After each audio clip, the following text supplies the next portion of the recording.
धर्म प्रेमी सज्जनों, मातृशक्ति, निरंतर हम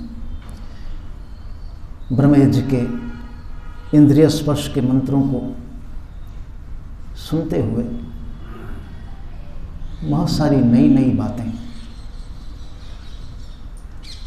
जानकारी के रूप में प्राप्त कर रहे हैं। जीवन के लिए कुछ जानकारियां बहुत आवश्यक हैं। इन जानकारियों से हमें पता चलता है कि हम जीवन को किस दिशा में जी रहे हैं। जीवन को जीने की दिशा और दशा दोनों अगर ठीक हो जाए तो ये जीवन बहुत उपयोगी मालूम होने लगता है। और इस जीवन को उपयोगी बनाने के लिए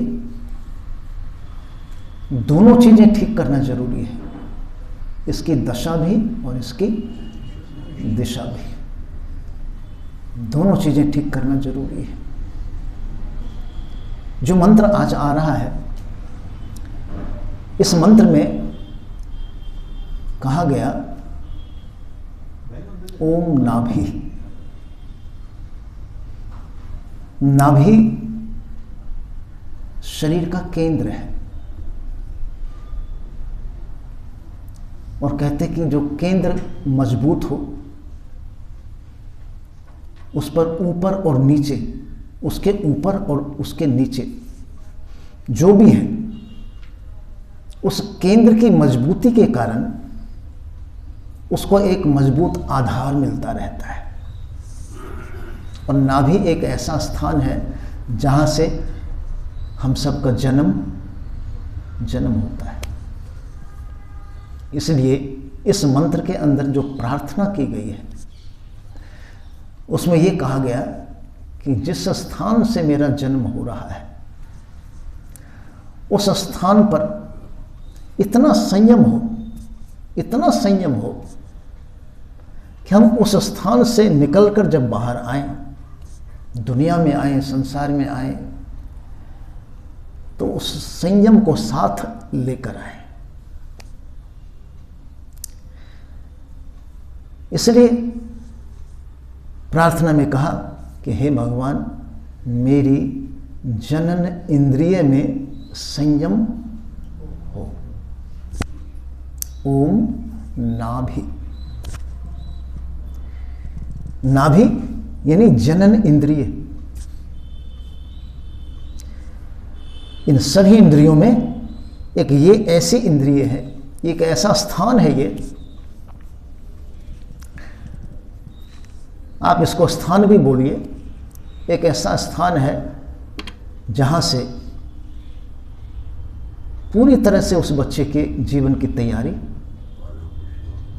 पालन पोषण, सब कुछ पूरी तैयारी, जीवन की पूरी तैयारी होती है। और जीवन की तैयारी होते हुए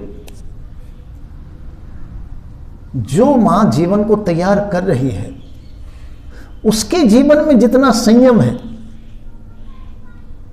जितना अनुशासन है, जितना धैर्य है उसके अंदर, ये सब चीजें क्वालिटी बन करके गुणवत्ताओं के रूप में उस बच्चे के जीवन से जुड़ जाएगी। जब वो बाहर आएगा, संसार में आएगा, तो ये सारी क्वालिटियां उसके काम आएगी। मिली कहां से, कैसे मिली, ये गुणवत्ताएं उसको मिली कैसे? जिसने उसे अपनी नाभि में धारण कर रखा था, उसके व्यवहार से ये गुणवत्ताएं उसे प्राप्त। ऋषि दयानंद एक वैज्ञानिक स्तर के आध्यात्मिक व्यक्ति थे। मेरी पंक्ति पर ध्यान देना। ऋषि दयानंद एक वैज्ञानिक स्तर के आध्यात्मिक व्यक्ति थे। उनकी जो वैज्ञानिकता थी वो इस प्रकार की थी कि जिसे समझने में बेशक थोड़ा समय लगे, लेकिन जब उनकी वैज्ञानिकता समझ में आ जाती है ना, तो व्यक्ति अपने जीवन को कुछ इस तरह से सुधार करने में लग जाता है, ऐसे सुधार करने में लग जाता है कि ऐसा लगता है कि जीवन अभी अभी मिला है, ये जीवन अभी मिला है। जैसे किसी बच्चे को कोई नई चीज अभी मिलती है, ऐसा महसूस होता है, अभी अभी जीवन मिला है। तो जीवन जीने को तो सब जी लेते हैं, लेकिन जब जीवन का एक सही अर्थ मालूम पड़ता है, सही भाव पता चलता है, तब लगता है कि आज ही जीवन की शुरुआत हुई है, ऐसा लगता है। इसलिए मैं कह रहा हूं कि ऐसे महान पुरुषों के सानिध्य से, जैसे वो सानिध्य हमको उनके दिए हुए पुस्तकों के माध्यम से, दिए हुए ज्ञान के माध्यम से मिल रहा है, एक बहुत बड़ा सौभाग्य हमको समझना चाहिए कि ऐसा उनका उद्देश्य था कि जो उद्देश्य वास्तव में सार्थक हो, सही हो। उद्देश्य भी कई बार समझ में नहीं आता, हर चीज को उद्देश्य कहते हैं, हर चीज को उद्देश्य बना देते हैं। हर चीज उद्देश्य नहीं है।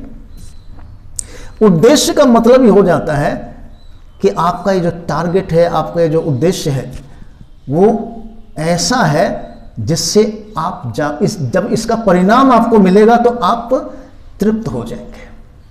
जिस उद्देश्य की सफलता से आपको तृप्ति की प्राप्ति नहीं होती, वो कोई उद्देश्य नहीं होता। थ्योरी ये कहती है। अब चाहे वो छोटा काम करें, चाहे बड़ा काम करें, कुछ भी करते हैं, अगर उद्देश्य आपका सही है और पुरुषार्थ उसी के अनुकूल हो रहा है, तो निश्चित रूप से परिणाम जब आएगा वो आपको तृप्त कर देगा, निश्चित है। इसलिए इस मंत्र में इतनी सुंदर बात कही कि ये सब प्राप्त कैसे होगा।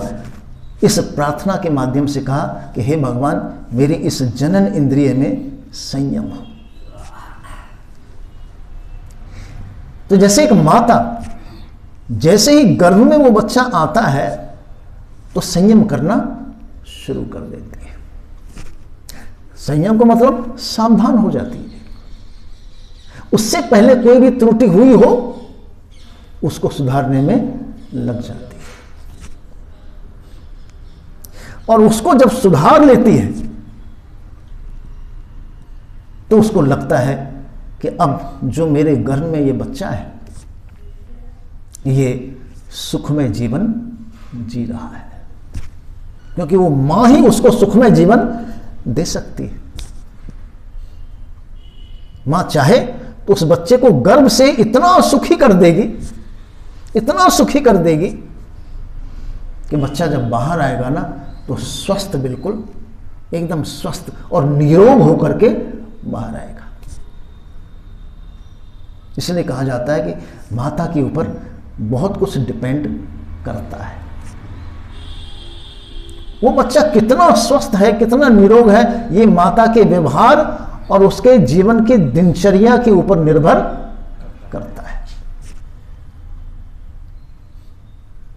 अगर माता का व्यवहार सही नहीं है, कुछ भी खा रही है, कुछ भी पी रही है, कुछ भी कर रही है, कुछ भी बोल रही है, तो समझ लीजिएगा वो जो बच्चा संसार में आने वाला है ना, वो उसी प्रकार की प्रवृत्ति वाला हो जाएगा। फिर माता कहे पता नहीं मैंने क्यों इसको जन्म दिया, ये गलती किसकी है? स्वयं उसकी है, और उसकी वो गलती उस समय उसे याद नहीं आ रही। इसलिए कहा फिर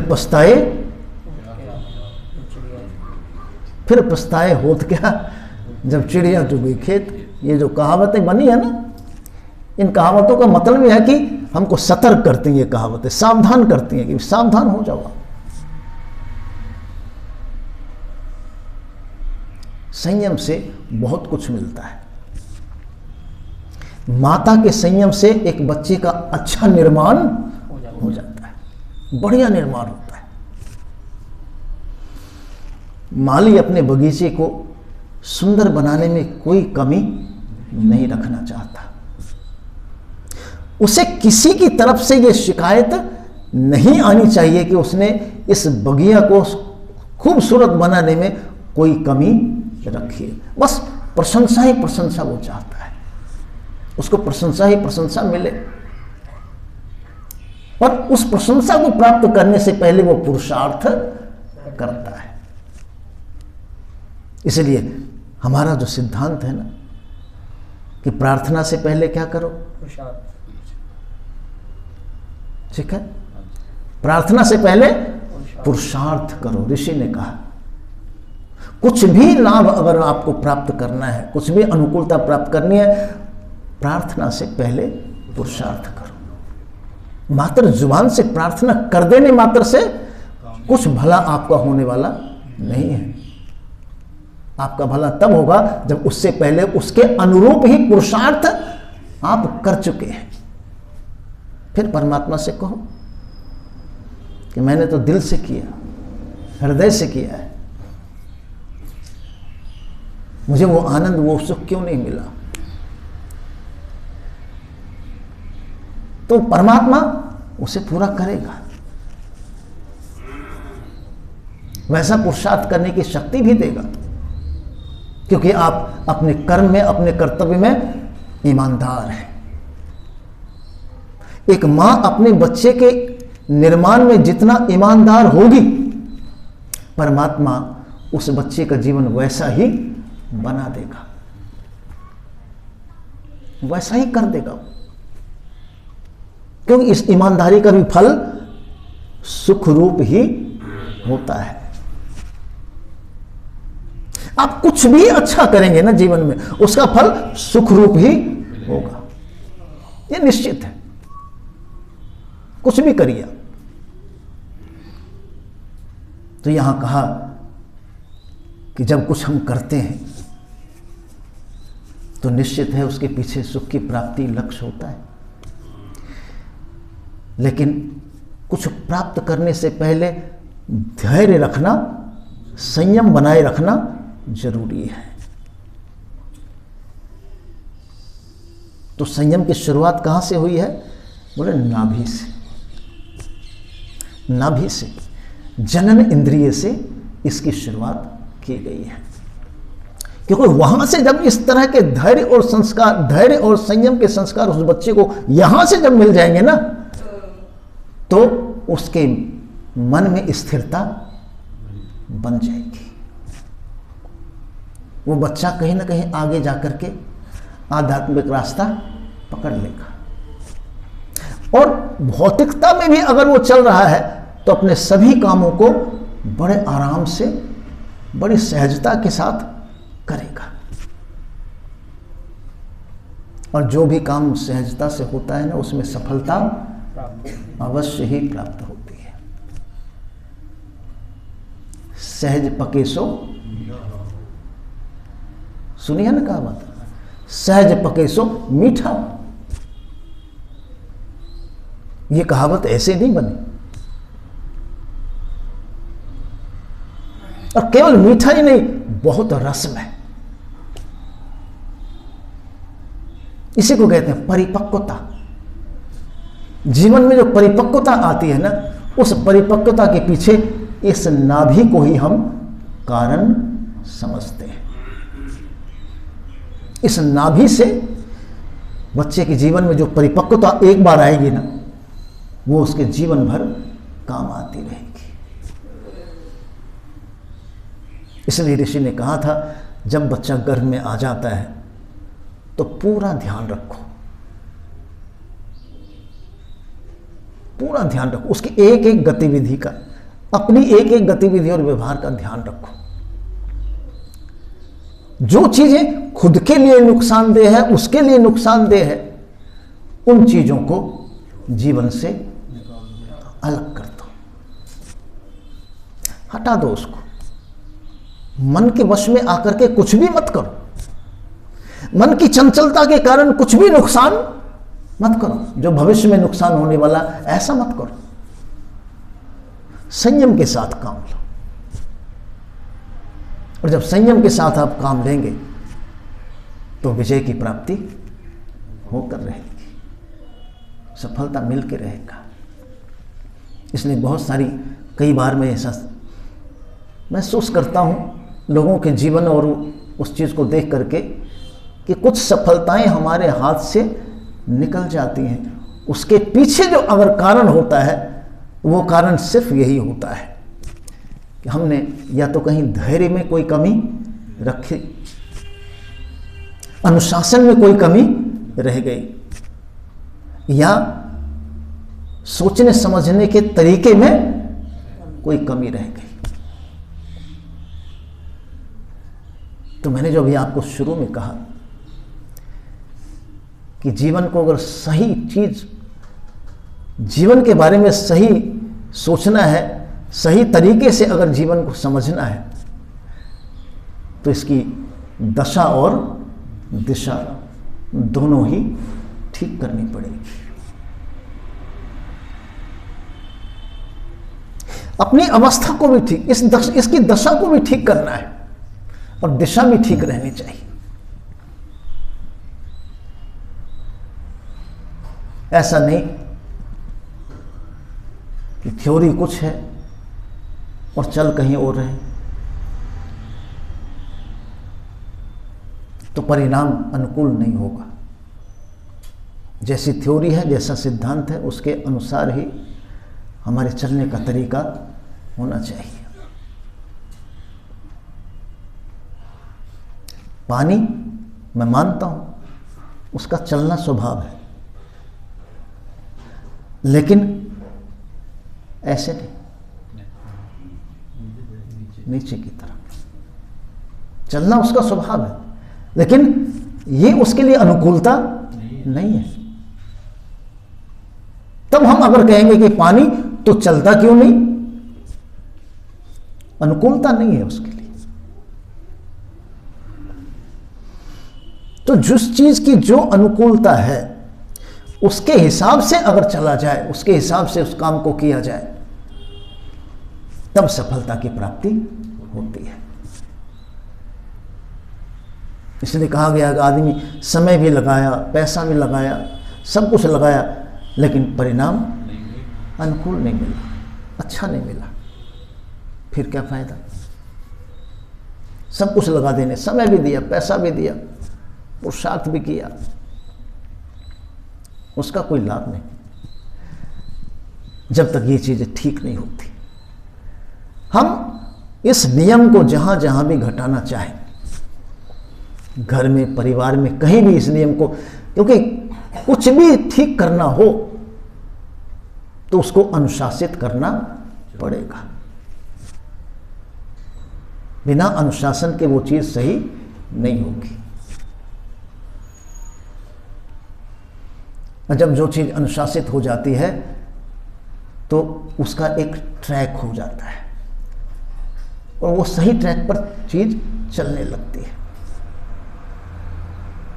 अब देख लीजिए, दुनिया में बहुत सारी चीजें हैं, उसमें से अनुशासन अगर निकल जाए ना, संयम और अनुशासन उस चीज से निकल जाए तो कुछ भी स्थिर रहने वाला नहीं है।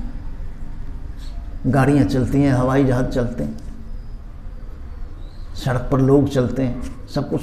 जब जब भी अनुशासन में कमी आई तब तब वहां कुछ न कुछ दुर्घटना हो गई।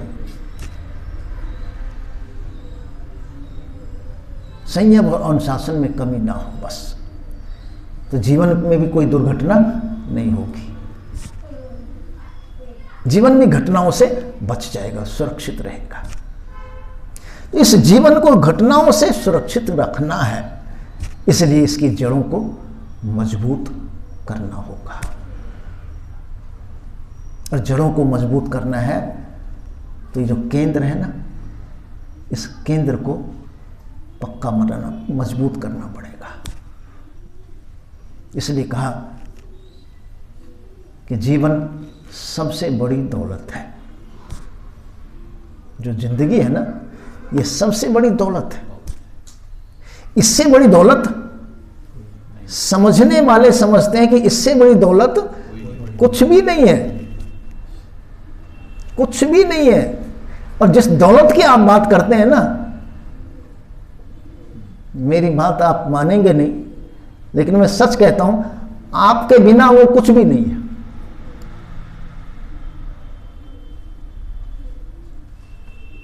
ऐसा नहीं कि वो है तो आप हैं, आप है तो, ऐसा कभी मत, उल्टा नहीं समझना चाहिए। वो है तो हम हैं, अरे आप हैं तो वो है। तो प्राथमिकता किसको मिली? इस जीवन को मिली। स्तर किसका ऊंचा है? जीवन का ऊंचा है। इसलिए इस जीवन के बारे में हमेशा सतर्क रहना चाहिए।